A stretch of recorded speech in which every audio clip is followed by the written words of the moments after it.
Marami ang na-excite dahil sa paglalaro ni Terdy Ravenna sa ABA Liga o Ligang Adriatico sa Europa.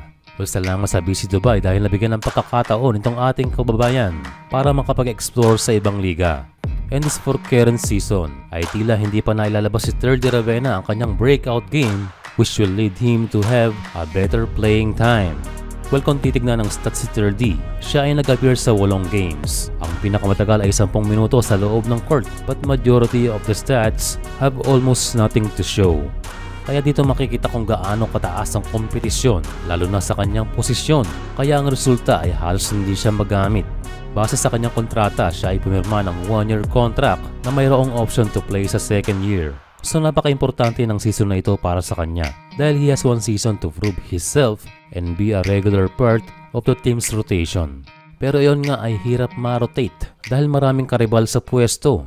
At hindi basta karibal, mga quality at premium na European and American guards. Kaya he must earn his minutes. Pero may bagong balita na lalong magpapahirap para sa Pinoy. Ito ang sinasabing pagpasok ng Lebanese star na si Wael Araqji. Well, Wael, magdadagdag na lang itong Dubai ay gwardiya pa rin. Kaya kung sakaling matuloy ito, paano na itong si Terdy? Although sa kabilang banda ay meron tayong nakitang source na temporary lang naman ang pagpasok ni Araqji sa Dubai. Pero still it will make an impact sa rotation ng mga guards. Well, nakita itong si Wael na nasa Dubai pa noong isang araw at nakaharap ang Team Pacquiao sa isang exhibition game. Again for Terdy Ravenna, I believe na he can compete. Pero ito nga yung ating sinasabi na ang success sa pag-abroad ay depende pa rin sa team na iyong pupuntahan. Well, sigurado itong si Terdy ay gusto talagang mag-level up and he is on a mission na marating ang mga bagay na imposible.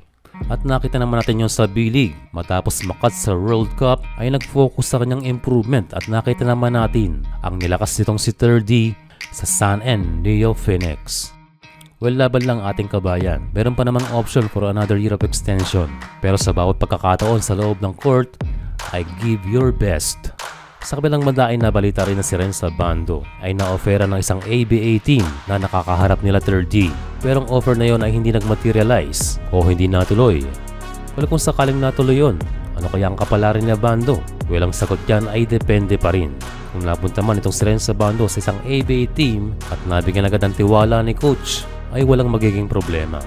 Kaya laban lang sa ating mga Pinoy players. Hanggat may pagkakataon ay grab lang ng opportunity dahil yun ay hindi nila hinanap kundi lumapit.